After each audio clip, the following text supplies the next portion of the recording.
We're just going to start rolling a little bit different today. I'm just kind of waiting. Usually I have a little intro that comes in. We're just scrapping that. All right, we're going to start something new. Taking the hourglass, which is technically not an hour, but we are turning it over. Got the American flag here. You can see Mr. Bigglesworth is in the back. And we're going to just start it off with this. Let me actually take this off. I pledge allegiance to the flag of the United States of America and to the republic for which it stands, one nation, under God, indivisible, with liberty and justice for all. We're going to take a look at the Nick Fuentes, Tucker Carlson saga that started this summer back in probably about August, end of July, and has culminated in last week. Tucker brought Nick Fuentes on his show, which has just received enormous backlash from everyone. And I know everyone out there is, a lot of people haven't picked a side. A lot of people are kind of just indifferent. They're not in tune with what's going on. But some people are. And I know I'm going to say a lot of things that tick everyone off. I'm going to say things because I am not lockstep with anyone. I'm not lockstep with Trump. I'm not lockstep with Israel. I'm not lockstep with Tucker. I'm not lockstep with Nick. I'm going to just say what I think. And as the show is evolution, we evolve. We evolve in our mindset. You know, I don't believe in the whole we evolved from monkeys and everything like that we came from the primordial soup, but I do believe that our opinions change, our mindset shifts. We don't believe the same thing that we believed yesterday. We are constantly evolving in our views and opinions as anyone that's out there. You're not the same person that you are today as you were yesterday, you know, or vice versa. I'm just going to say what I think and mean what I say and say what I think, you know, and I'm not going to filter things as much as I tend to do in regular life. I don't know about you, if you're out there and you just filter everything. I am the ultimate filter board where everything that I say, I can't even have a conversation sometimes with regular people because I'm thinking about 3 lines that I would say ahead of time. And I've missed the point. I've missed the thing. I haven't said what was on my mind, what I really believe, because I don't want to shake people up. I don't want to offend them. I don't want them to look at me differently than I perceive and think that they should look at me, you know?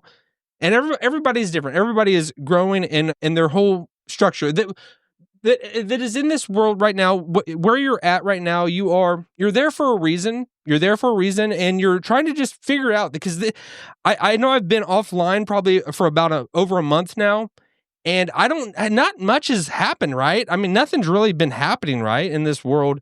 I think 2025 has been the craziest year that I've ever experienced. And I was not expecting, when we started going into 2025 last year, I thought, man, we're going up, baby, up, up, up, you know? Everything's going to be perfect and amazing, and nothing's going to go bad. Nothing could go wrong. But I want to bring it into the whole, because what has been on my mind and what I've kind of been glued into, locked into, has been Nick Fuentes probably since this summer, you know. And he would say it's his what does he call it? His generational run, which I still don't understand. He says it every time and he explains it to people. You could say, and I've seen before, we are living in cancel culture. And cancel culture for Nick Fuentes has been next level, and it's been from both sides. I don't agree with everything that he says. I agree with a lot of what he says in certain aspects of it, and you got to be very nuanced in explaining things. I don't agree with everything he says, you know, and the way he says it, you know, but he is saying a lot of things right, and that's why I think even from the right, he has been so canceled.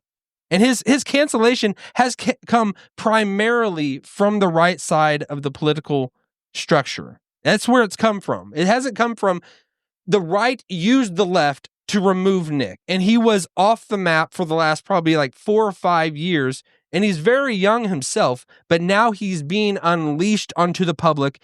And it climaxed in the Tucker Carlson interview that happened last week. And everyone saw him. I know he's been out there, and you can find him on Rumble. That's the place where you're going to find him, because pretty much he's off of YouTube. He can't be on YouTube. himself. He can't run a show on YouTube or pretty much most things that are out there, Spotify. He can't run accounts himself on Instagram, on TikTok, on just mainstream platforms because he's been silenced. He's been silenced. And I always get hesitant because I know once I start talking about this and talking about him, because people will be cheering on, yeah. And then you say something wrong. You say that doesn't go align with everything that you believe in him or with anybody. And then you're like, oh, I'm tied to this person and to this idea, and if you say anything that crosses that, I'm not going to be open-minded and at least hear you out. He's got this whole mob that follows him that is what is called the groypers. The groypers are out there and they are tenacious as hell. They will come at you and destroy you. And when he had this conversation with Andrew Tate this summer, it was probably maybe August or so, I could see Andrew Tate, who is this guy who's like a man's man, macho man. I could see it in his eyes that he was scared to say certain things. He didn't want this onslaught of this group, this following that will try to destroy you. So now we got so many things lined up. Tucker put himself in a lot of hot water by using his platform to platform Nick and bring him on there. And everybody is saying cancel and remove Tucker. But Tucker did the right thing. He did the right thing by bringing him on there. If you're ever on this side where we need to burn books or we need to say, you can't speak about this person or you can't speak about this idea, I think you're in wrong territory. Even if you're Israel, which I am, I support Israel. But I am America first. I'm America first because of my position in life. I was born into this nation. I'm a Gentile. I'm not Jewish. I believe we can fundamentally support the nation that we are a part of and that we are born into. This is our birthright. So there is this hyper obsession about, I would see from Nick's eyes, he sees everything through this lens, this prism of Israel. Jews are behind everything, which I would say always, I've said this repeatedly. Yes, they are. I see it now. I didn't always see it. I didn't view everything through that lens. I thought Israel was just obscure and nobody talked about them. We learned about them in Sunday school and talking about them going to church, and reading the Bible. But now it's like they are behind every conspiracy. And I guess this has been going on for years, I guess. People have this mindset of because they are the gift that keeps on giving. If you're talking Israel, there's something new every day under the sun. There's something new and fresh and some other conspiracy thing, something else that's, the Jews are behind it. The Jews did it. They did everything. They're behind every nefarious act in this world. It's the Jews or Israel. And you have to have that distinction between Israel and the Jews, and even Bible-believing Christians, a lot of them out there, they don't see the nation that we see as Israel that is in this world right now as the same nation of the Bible. I would say it is. But I'm not saying that they're perfect. They have never been perfect. And if you want to see a record of their imperfection, you would go to the whole Bible. And it culminated in them sending Jesus Christ, their Messiah, to the cross.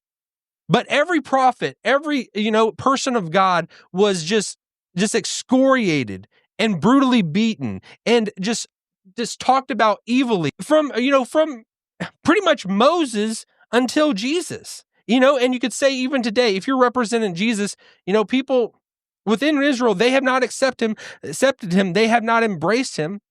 So they're still speaking, they're saying Jesus is not the Christ. That is the spirit of Antichrist.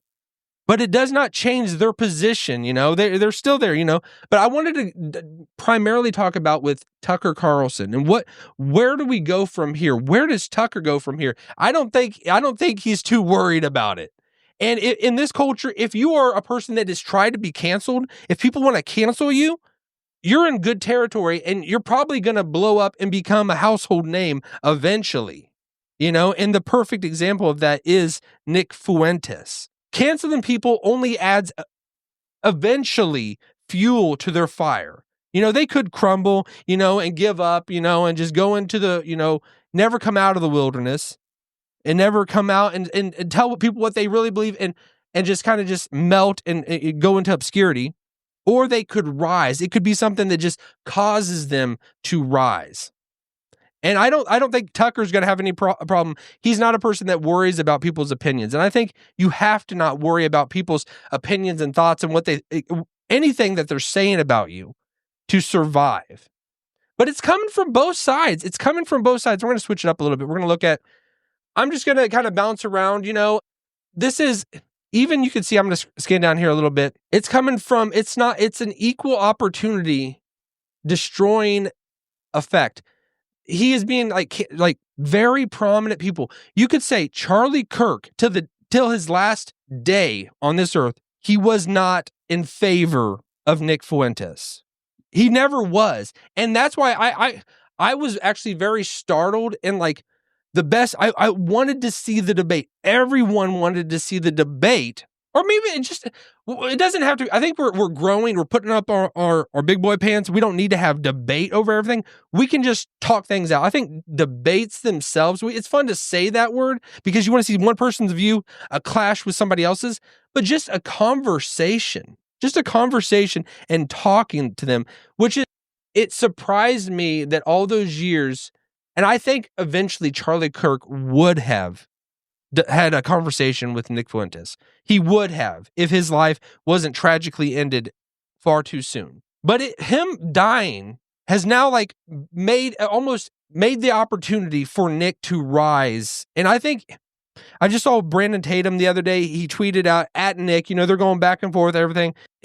And Brandon Tatum says, you're going to be, what is it, a light in the pan, or I don't even know, something, a flash in the pan, but you're going to be irrelevant in a year or two, which, I mean, I doubt that. And for better or for worse, Nick Fuentes is here.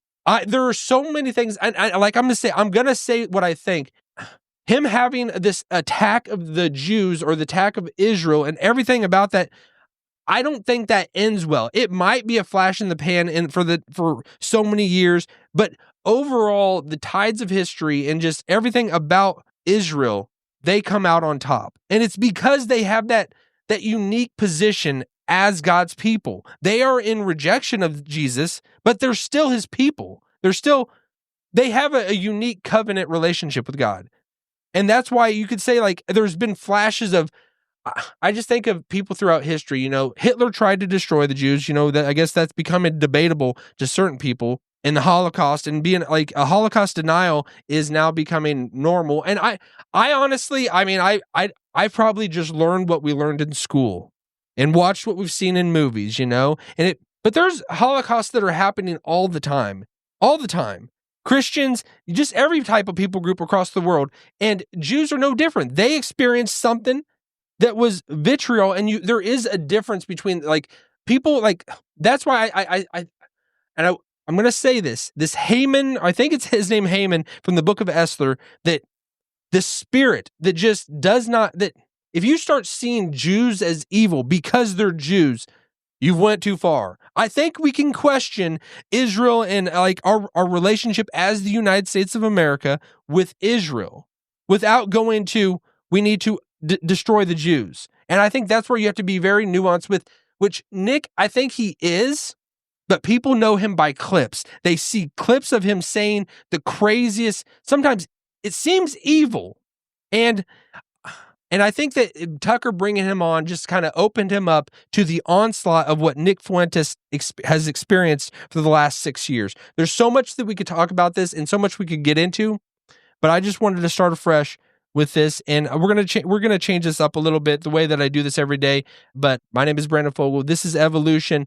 Subscribe, share with everyone, and watch this next video that pops up. That we all that good stuff that everyone knows that happens every day. Switch back a little bit, and I will have the America flag here because this is American first. I believe in American first because who I am, and I think everyone out there. I think if we get in that mindset, but I think we should use our energy to having Israel, using them. If you're saying they were going to use us for everything bad and for their purposes, why don't we use them for our purposes? Not just say, get out of here, go back to Israel, We can glean the good from everything, you know? Let's just have open minds, open hearts, and just speak what we think. All right, we'll leave it at that. Have a good day.